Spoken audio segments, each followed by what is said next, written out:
অনুযায়ী এই দারিদ্র এই এমিল ডুরকিম বলেছেন এটা একটা সামাজিক ব্যবস্থা হিসেবে তিনি বিবেচনা করেছেন। তিনি বলেছেন সমাজে যেমন রয়েছে পরিবার, ধর্ম, গণমাধ্যম, সরকার বিভিন্ন কিছুর উপস্থিতি, তেমনি দারিদ্র এটা সমাজের একটা অংশ হিসেবে বিরাজ করে। এমিল ডুরকিম বলেছেন যে দারিদ্রকে হ্রাস করা গেলেও, কমানো গেলেও এটা সমাজ ব্যবস্থা থেকে পুরোপুরি বিমোচন করা সম্ভব নয়, কারণ সমাজে ভারসাম্য রক্ষার্থে এবং অন্যান্য অংশের মতো দারিদ্রের উপস্থিতি সমাজের জন্য অপরিহার্য, এটা বলেছেন এমিল ডুরকিম। এবং এমিল ডুরকিম তিনি বিশ্বাস করেন এই সমাজে এই দারিদ্রের উপস্থিতির মাধ্যমে যে ধনী লোকের সৃষ্টি হয়, কারণ সমাজে যদি দরিদ্র লোক না থাকে তার ধনী লোক সৃষ্টি হতে পারে না। এবং এই দারিদ্র সমাজের একটা স্বাভাবিক ভূমিকা বজায় রাখতে সহায়তা করে। তিনি আরো বলেছেন এই দারিদ্রের উপস্থিতি সমাজকে পূর্ণাঙ্গতা দেয় এবং সমাজ থেকে দারিদ্র এটা পুরোপুরি দূর করা না গেলেও এটাকে নিয়ন্ত্রণ করা সম্ভব, এটা বেশি। এই জন্য এমিল ডুরকিম তিনি বলেছেন যে তিনি শিক্ষার উপর গুরুত্ব আরোপ করেছেন এবং উপযুক্ত শিক্ষা এটা ব্যক্তির প্রতিভা বিকাশ করে, আর এই প্রতিভা বিকাশের পাশাপাশি এটা মানুষের দারিদ্র হ্রাস করাতে সাহায্য করে। এবং সমাজের ক্ষুদ্র অংশকে তিনি বৃত্তিবাদী দৃষ্টিভঙ্গির আওতায় এনেছেন এবং দারিদ্র নিরসনে এই সব অংশে অবদানের কথা উল্লেখ করেছেন এই এমিল ডুরকিম। বৃত্তিবাদী দৃষ্টিভঙ্গি একটা অর্থনীতির বিভিন্ন তত্ত্বের সাথে সম্পর্ক রয়েছে। এই যে অর্থনৈতিক অবস্থা পুনরুদ্ধারে এটা একটা প্রবর্তিত হয় এবং এই তত্ত্বটিকে পরবর্তীতে উন্নয়ন সাধন করেন এই আমেরিকান সমাজ বিজ্ঞানী ট্যালকট পারসন, কিংসলে ডেভিস এবং ডাব্লিউ মুর, এম বারবার এবং এম এল ডেভিড প্রমুখ। এই বৃত্তিবাদী দৃষ্টিভঙ্গির কিছু বৈশিষ্ট্য, আমরা এই বৈশিষ্ট্য সম্পর্কে জানব। এই দারিদ্রের যে বৃত্তিবাদী দৃষ্টিভঙ্গি সেই আলোচনায় আমরা দেখি এর কিছু বৈশিষ্ট্য। এর বৈশিষ্ট্য যে দারিদ্রের এই বৃত্তিবাদী দৃষ্টিভঙ্গিটা একটা সামাজিক ব্যবস্থা বা এটা সমাজের একটা অংশ হিসেবে, এটা একটা যে এটা একটা দারিদ্রটাই একটা ব্যবস্থা, একটা সিস্টেম এবং সমাজের এটা অংশ হিসেবে, এবং এটা সমাজের একটা পার্ট, এই সমাজের অংশ হিসেবে রয়েছে। এবং সমাজে বিদ্যমান যে বিভিন্ন সামাজিক প্রতিষ্ঠান, ধর্মীয় প্রতিষ্ঠান, অর্থনৈতিক প্রতিষ্ঠান, রাজনৈতিক প্রতিষ্ঠান আছে, অর্থাৎ পরিবার, ধর্ম, গণমাধ্যম, সরকার, এগুলোর মতো দারিদ্র এটা সমাজের একটা অংশ। যে এই যে পরিবার, ধর্ম, গণমাধ্যম, সরকার যেমন সমাজের অংশ, তেমনি দারিদ্রটাও এটা সমাজের অংশ।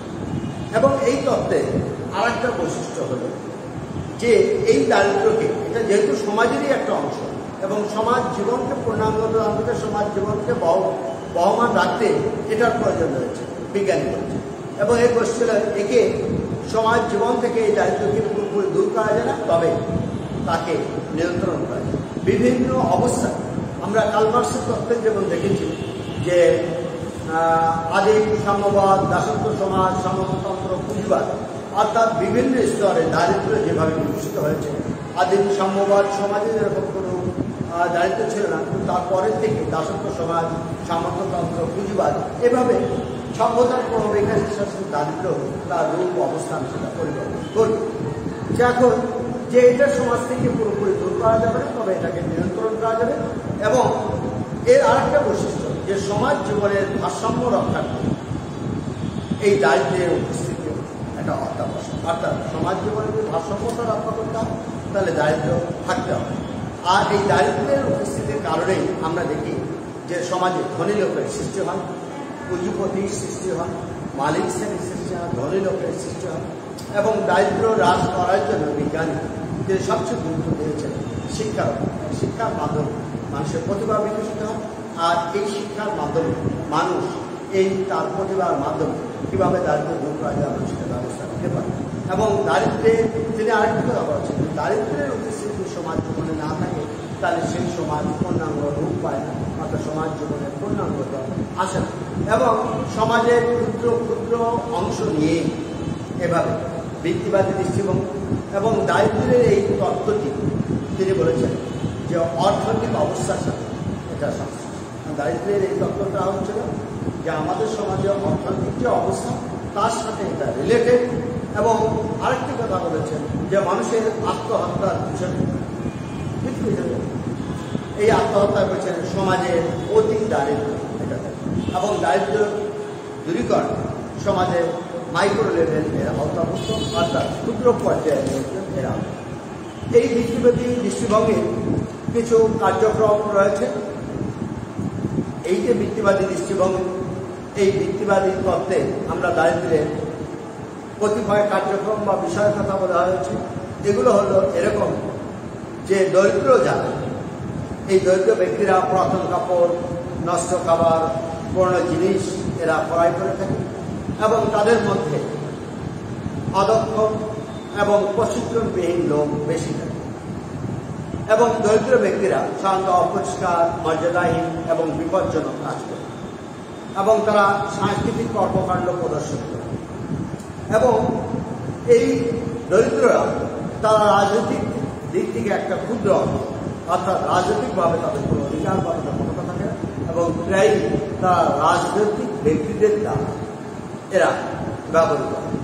এবং দারিদ্র্যের কতিপয় নেতিবাচক, দারিদ্র্যের কারণে কতিপয় যে নেতিবাচক পেশার জন্ম দিয়ে থাকে, যেমন যে দারিদ্র শিকার যারা হয় তারা দেখা যায় জোয়ার দোকান, মাদক বিক্রেতা, বেশ্যাবৃত্তি, এগুলি।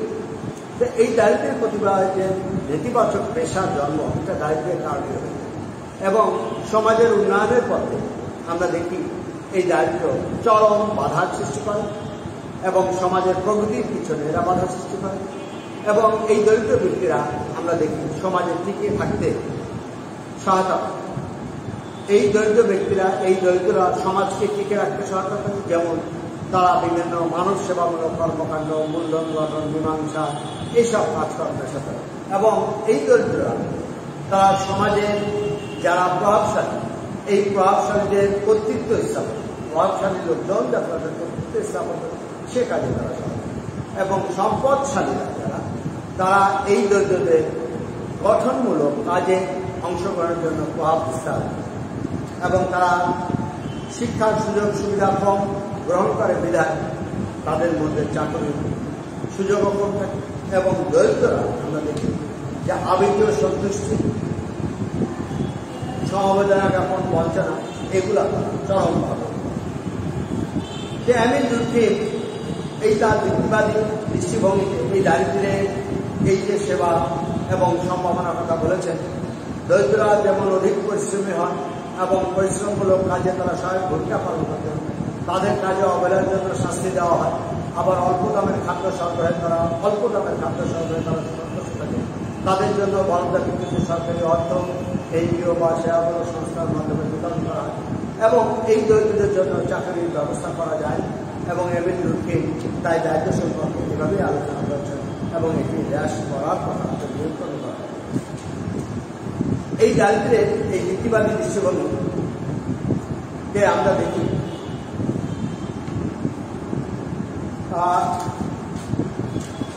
যে এটা সমাজ ব্যবস্থা হিসেবে বিবেচিত, এবং এরা কম দামি খাবারে সন্তুষ্ট, এবং তারা বিভিন্ন মানুষ সেবামূলক কর্মকাণ্ড থাকে, এবং তারা সমাজে যারা সমাজ তাদের প্রত্যেকটি স্থাপন সহায়তা করে। তবে এই মতবাদে সমালোচনার দিকও রয়েছে, আবার নেতিবাচক। এই মতবাদের নেতিবাচক ইতিবাচক যে ইতিবাচক দিকের মধ্যে অন্যতম রয়েছে যে দারিদ্র্যের ব্যক্তিবাদী মতবাদে যে এই ব্যক্তির উন্নয়ন, সেটা কেমন? দারিদ্র্যের এই যে ব্যক্তিবাদী মতবাদ মূলত এটা ব্যক্তিকে নিয়ে, কারণ এই তত্ত্বে ব্যক্তির সমস্যা হিসাবে এই দারিদ্র্যকে চিহ্নিত করা, পাশাপাশি এর সমাধানের প্রতি গুরুত্ব দেওয়া হয়েছে, এবং ব্যক্তির পদক্ষেপের উপরেই তার সমস্যা সমাধান হয়ে যাবে। কাজেই আমরা এই তত্ত্বে যে ইতিবাচক, এই তত্ত্বের মাধ্যমে ব্যক্তির উন্নয়ন করা।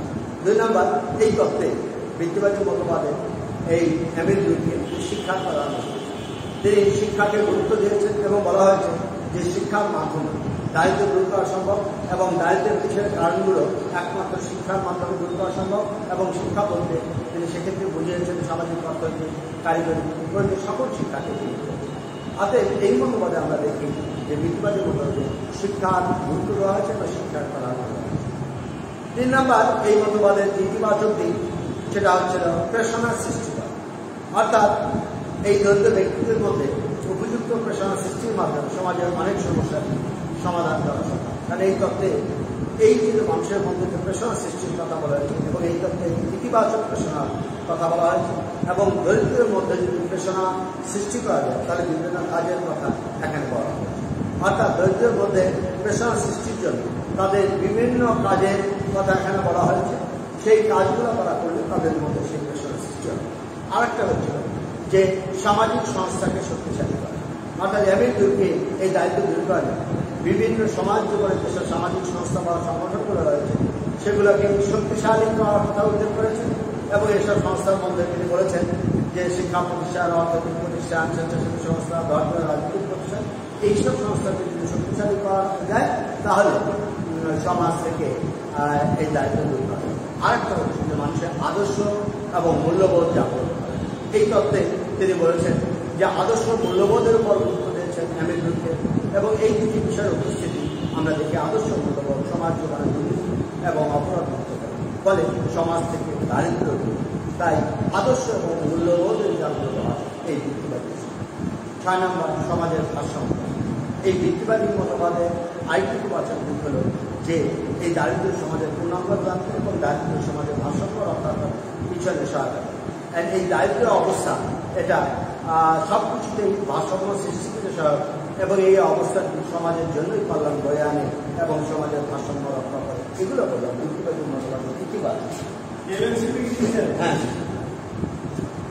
আর এই বৃত্তিবাদী মতবাদে দারিদ্রের বৃত্তিবাদী মতবাদের নেতিবাচক দিক রয়েছে যে এই তত্ত্বের মাধ্যমে পুঁজিপতি শ্রেণীর উপর, অর্থাৎ বৃত্তিবাদী তত্ত্ব অনুযায়ী সমাজে যারা দরিদ্র শ্রেণী লোকের এই দারিদ্র ধনী লোকের সৃষ্টি করে, আর ধনী লোকের সৃষ্টিতে যেহেতু গরিবের কোনো যায় আসে না, ফলে মূলত এই পুঁজিপতি শ্রেণীকে সমর্থন দেওয়া হয়েছে। এটা যুক্তিসঙ্গত কোনো বক্তব্য হতে পারে।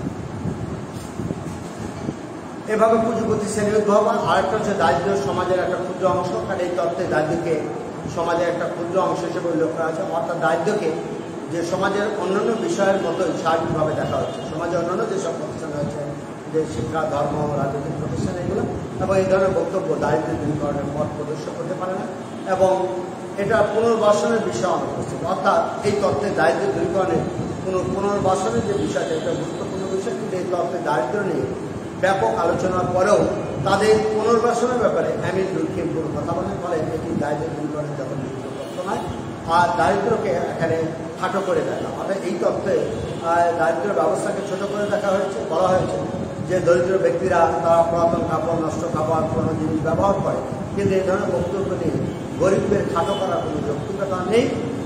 এটা একটা আটা হচ্ছিল দরিদ্র সমাজের করুণার পাত্র।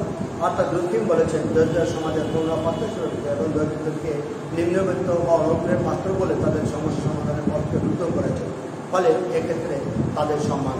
আরেকটা হচ্ছে দারিদ্রের সঙ্গে দুর্বলের অবস্থান। অর্থাৎ বৃত্তিবাদী তত্ত্বে সবচেয়ে নেতিবাচক দরিদ্রদের পক্ষে দুর্বল অবস্থান নেওয়া হয়েছে। বলা হয়েছে দরিদ্রকে সমাজ থেকে পুরোপুরি দূর করা সম্ভব নয়। উপযুক্ত নীতি এবং পরিকল্পনা প্রণয়ন করে বহু দেশে নিজেদের দারিদ্র অবস্থা দূর করতে সক্ষম হয়েছে। তাই এরকম দারিদ্রের পক্ষে যে দুর্বল অবস্থানে এটা এটা সমালোচনাযোগ্য। এবং আমরা সবশেষে বলতে পারি যে এমিল ডুরকেইমের এই ভিত্তিবাদী তত্ত্বের প্রতিবাদ দুর্বল দিক থাকলেও সমাজ থেকে এই দায়িত্ব দূর করা একটা সমাজ থেকে দায়িত্ব দূর এটা একটা মাইল ফলক এবং সমাজের দায়িত্ব অবস্থা হ্রাস করে থাকলে একসময় সমাজের দায়িত্ব অবস্থা মুক্ত হবে একথা নিশ্চিত করে বলা। এই হচ্ছিল প্রিয় শিক্ষার্থী, আজকে আমি আলোচনা করলাম দায়িত্বের ভিত্তিবাদী নিশ্চিত মতবাদ এবং দায়িত্বের ভিত্তিবাদী মতবাদের বৈশিষ্ট্য কার্যাবলী এবং এর নেতিবাচক আগামী ক্লাসে আলোচনা করব দায়িত্বের কাঠামোগত ভিত্তিবাদী দৃষ্টিভঙ্গি। ধন্যবাদ সবাইকে। আল্লাহ।